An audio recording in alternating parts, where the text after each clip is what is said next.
Hey y'all, welcome back to my channel. It is me, Kia Simone, and we are here to talk about love and marriage, Huntsville.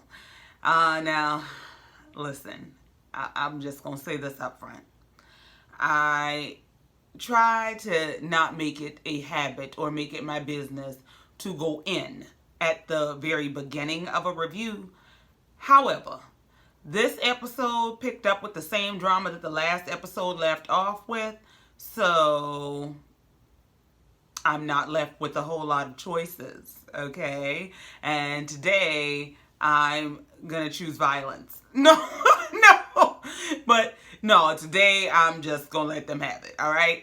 So the episode picks back up. We are at Destiny's brunch for her birthday, and Tiffany is spilling her stale tea all over the table.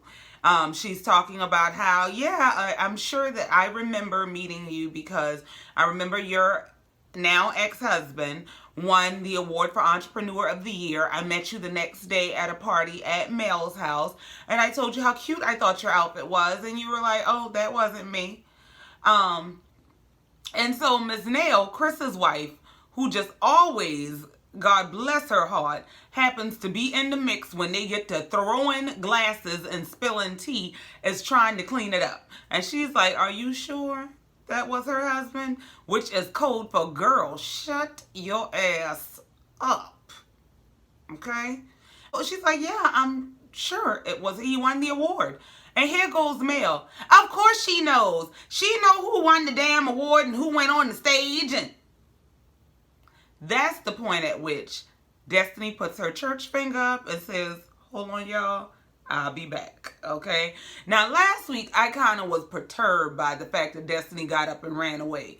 And I wished she had stood her ground. But watching this and hearing this dialogue made me understand it a little more. What I think happened was Destiny removed herself from the situation before she flipped out and snatched them by them bad weaves they like to wear, okay? I think it was I'm going to either walk away or I'm going to turn the table over kind of moment. Because it was just, for me, it was a little bit too much. And Mel was just playing in the tea that was all over the table, okay? So as Destiny is walking away, she's yelling, well, Destiny, it don't even matter no more because did he have a business partner? Or could it have been someone maybe he knows? And so when Destiny walks away, she's, oh, well, Destiny, it doesn't even matter. It doesn't even matter anymore. So Destiny's cousin gets up and follows her to the bathroom. Mind you, Mel just finished saying at the end of the last episode that she felt away because Destiny doesn't call her when she's going through things. Well, one, this is obviously why you take joy in her pain. Two, you had the opportunity to proactively get up and go be there for your friend and to shut down this conversation, and you didn't either. Okay?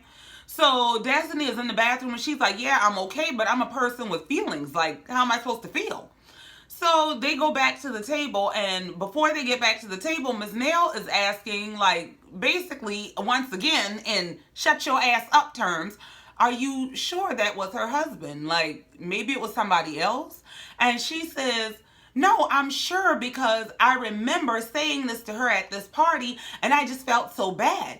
Well, you couldn't have felt that bad for you to come to another party 3 years later and bring it back up. Is that the only point of reference you have? It can't be, okay? It cannot be the only point of reference. You are out to hurt this woman's feelings. And I'm going to tell you, women like Tiffany and Mel, I'm going to tell you what their problem is. Their validation rests in their marital status. Okay? Their validation rests on being chosen by a man.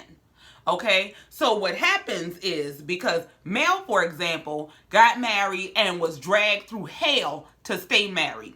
She went through, her husband was very public and vocal about being unhappy in his marriage and being happy in his side situation, okay? She got dragged through the mud, was knocking on side chicks' doors and everything else in her power to stay married. She had a whole nother baby in the midst of their exposure of their marriage being a complete farce. And you are concerned about what's going on over there, let me tell you what her issue is. See, Destiny didn't have to get dragged through the mud to decide to get a divorce, okay? The only reason Mel is divorced is because her husband's philandering was so public and because he was so vocal. If he had not made it public, and if he had not dragged her through the mud, just like she had another baby after everybody knew about the side chick, including us on the other side of the TV, she'd have still been married, okay? She got a divorce because he would not leave the side woman alone, and she had to salvage whatever shred of dignity she might have had left. Otherwise, she would still be married. So her goal now is to make it look like everybody else is as unhappy as her. Everybody else's marriage is... No. See, Destiny is the type of woman who could say, I got married, it didn't work, we got a divorce, I'm single now, I'm living in my single life, and it's okay. And Mel can't handle it. Tiffany can't handle it. Hence her surprising a man with a whole damn wedding. Like, girl, I don't like women like this, whose entire sense of self and sense of worth rests on being picked by a man. So when Destiny comes back to the table after she has regrouped and gathered herself so that she don't drag one of them to the edge of their life, Mel starts to turn the conversation to, well, none of this matters. It's not relevant unless he was a cheater. Like, we don't have to worry about who this woman was unless he was a cheater. Was he a cheater? Was he a cheater? Destiny said no. So here you go, Mel. You are now further embarrassed and further down the rabbit hole of you just couldn't please your husband. Because every time you try to drag another woman down that rabbit hole with you, you get your damn feelings hurt. Okay? She didn't have to get dragged through 10 years of a marriage and 5 years of a side chick for her to determine that the marriage was over and she needed to move on with her life. Okay? Everybody ain't you. Everybody don't have a Martell that's running in the street saying, this woman don't please me. I'm really just there because we got these kids and I got me a side thing up the street to do everything I like. I'm willing to let my home just fall to pieces for it. Okay?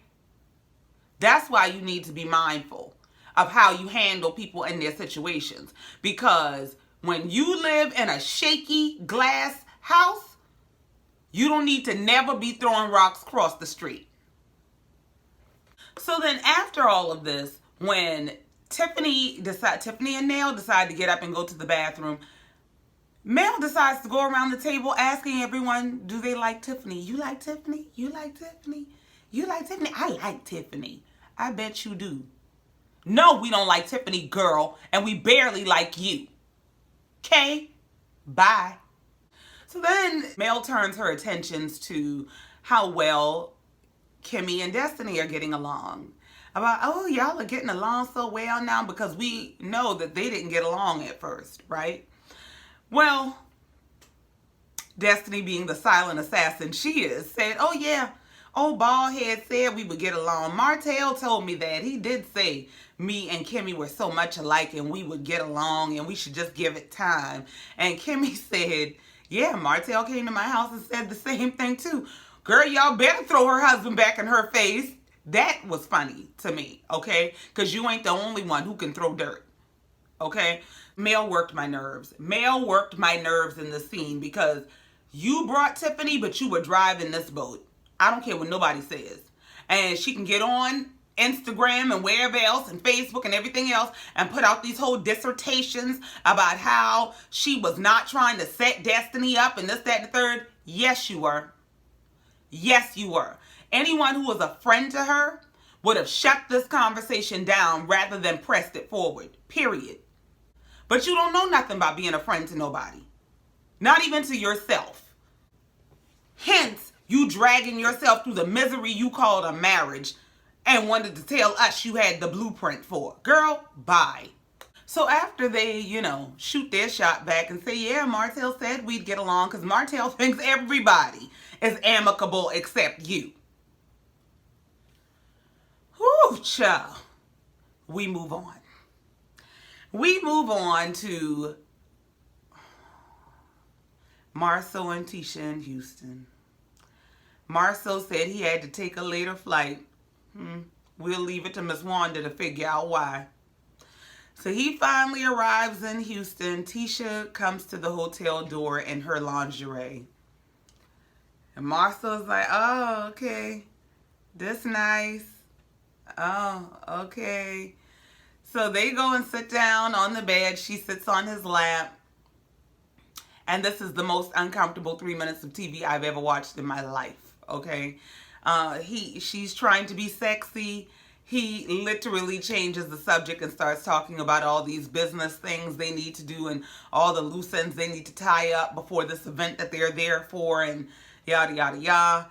And she tries to circle it back by somehow bringing up that she went shopping with her stylist and image consultant. And he takes it right back on out to, how about I give them a call? I set a budget with them, and and she's like, I don't need you talking to nobody, and you killing the mood, man. Like, girl, this mood been dead, okay?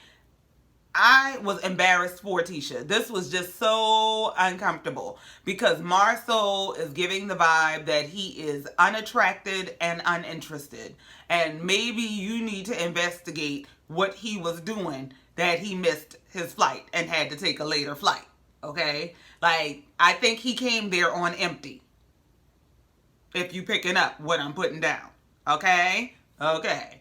Now, don't get me wrong. I get that they're in front of a film crew. But even there, when she goes to kiss him, it is the most uncomfortable, cringy thing I have seen in a long time. Like, honey, let me be the one to tell you, y'all are just married. Okay? Marcel is just married to you. He's just paying these bills and raising these kids. Because I don't see nothing else. I don't think he see nothing else. And it was just awkward. And I really want to move on. So we move on to Maurice and Kimmy. Maurice and Kimmy are at home, and Kimmy approaches Maurice with what has happened at the brunch birthday party. She says, listen, I don't know if you know about this, but this Tiffany chick decided to tell me at this table full of everybody that Monster was vaping in the bathroom at school. And he's like, yeah, I did know about it, but how does she know, and why is that her business to tell? Why is she telling my child's business at a table full of adults? I do not get it. And I totally agree with Maurice. I totally back his positioning because he was pretty upset. And said, he didn't want it discussed for a number of reasons. He doesn't want to tarnish his child's image, and all of these things. However, on the flip side of that, I believe that some of the intensity of his reaction was designed to keep Kimmy at bay. Because now you're going to have to explain why she is finding out about things that are going on in y'all's household in the street. I am a strong believer that another woman should never be able to come and tell me anything I don't know about my man, okay? Much less anything that's going on in my household. And not only is she telling me random stuff in the street, but it's true. And you were aware of it. You just chose to not make me aware. So, Kimmy, in her just grace and tactfulness, decides to, turn the conversation to, listen, you need to be having more conversations with Monster. These are things you need to be talking with him about. You need to spend more time, and you need to be cultivating communication. And he's like, well, I didn't think I'd have to worry about these things until high school. And basically, he's really busy with work and business. And he's just, life is out of balance right now. And she's like, well, you're going to have to get your work-life balance under control. And it's not just out of balance right now. It's been out of balance for as long as I've known you. And then Kimmy goes into how she tries to give him feedback and suggestions about raising Monster, especially because she has the experience from raising Jalen. And The thing is, it feels like the feedback she's giving him is falling on deaf ears, because it's kind of like he listens to her only for the sake of acknowledging that you're heard. I may not take your advice, I may not give any value to your advice, but I will listen to you speak. And so for me, it's like, if I've already done this and you're just trying to do this, and I know what I'm trying to tell you, maybe you should, listen to me. But Maurice kind of seems to have this thing that's rearing its head that we had not seen, that is basically, I know everything, I don't need your help. And you've gone through all this basically to have this child living in your house only for you to drop the ball. Like, because you can be a provider, you can be a custodial parent and still be failing at parenting. And I think that that's what's happening. I'm not saying he's a bad parent. I'm not saying Monster is a bad kid, because teenagers do stuff. They just do. When I was a teenager, I did all kinds of stuff. I mean, they do stuff. And so it's not to say the parent is a bad parent, but you can be failing at parenting even though you're excelling at providing. And that's something I think he needs to consider. Yeah, he needs to listen to Kimmi, and he needs to get his work-life balance balanced. And you also need to be telling your wife what's going on in your household, so that random people are not coming up to her in the street, and that is the way that she's finding out. Moving on. So we go back to Houston, where Marcel and Tisha are getting ready for their chocolate in a bottle launch. They have met with reps from Legacy Cigar, a cigar company, and Uncle Nearest, a black-owned liquor brand, about supplying their next location in Houston and things of that nature. And they go to sit down for dinner with Uncle Mike and his wife, Aunt Linda. Uncle Mike is the architect that's building their house on Scott Manor. And they start out, number one, talking about their 15th anniversary coming up, and that Tisha wants to celebrate their anniversary, and Marcel really just ain't interested. So Tisha uses this conversation about their anniversary to segue into, she hopes they can be celebrating their 20th anniversary in their new house. And they use this to do this good cop, bad cop thing about going after Uncle Mike, and basically how it's taking him too long to get the houses built. Uncle Mike wasn't having it. He done been in the game a long time, and what you're not going to do is come railroad me, my business, and my brand about I'm slowing y'all down. He really made them take accountability for the fact that, one, don't come at me about the contractors and subcontractors when you insisted on using the cheapest people possible. Do not tell me it was me delaying it when y'all keep changing the plans on it. Like, no, that ain't what it's going for. And so one thing we see about Marcel is that he talks a good game, but he does not walk it. He is the type of person that does not take accountability, but he passes out a lot of blame. And so when Uncle Mike turns the accountability factor back on them, he shifts the accountability over to Tisha. About, yeah, well, Tisha keeps changing the plans, and so, Marcel, please grow up. We leave with them at the table fighting each other about who's responsible for slowing it down, because now it ain't Uncle Mike and they're fighting amongst themselves. Next up, we go to Jalen's new condo. Jalen has bought a condo that he and Kimmi, it's going to be a mommy and me project. Him and Kimmi are going to be working together to renovate this. And I think that's super smart. You buy something inexpensive that needs some work, you do the work, and watch your value skyrocket. Simple.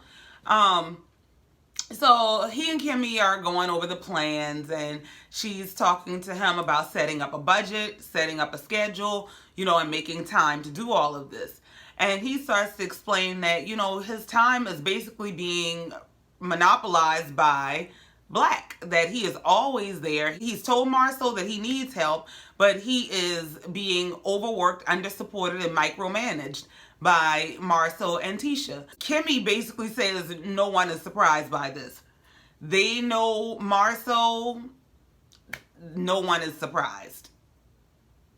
And they talk about getting him help with an assistant manager coming in. Apparently, there is someone coming in, and Jalen is familiar with her. Well, Kimmy says, well, she's worked with you in the past, so she knows you. And he says she knows younger Jalen. She doesn't know me. And so Kimmy says, well, speaking of, yeah, you look a little different. You're a little more grown now. But she said, my girlfriend Destiny said you got a crush on her. And he's like, listen, I don't mean no harm. Ain't trying to hurt her feelings. She's an absolutely beautiful woman, but not really my type. He's like, but I know they love me. And Kimmy is like, who is they? He said, the Cougars. Oh, my God. Oh, my God. When I tell you I died laughing, Jalen said, my friends call me the Cougar Tamer. Kimmy said, you find that far more funny than I do, okay? Kimmy, let me tell you something now. You got you a younger husband, all right? Now, Jalen is a handsome young man. I'm telling you, Jalen actually puts me in the mind of somebody I've seen a time or two. So, I'm going to just say what's good for the goose is good for the gander, okay? Okay. You liked you a little younger man. Some of us might like a little youth too, okay? Okay, moving on. We go back to Houston where Marcel and Tisha are heading to the opening of, or the launch of their champagne chocolate in a bottle. They get there.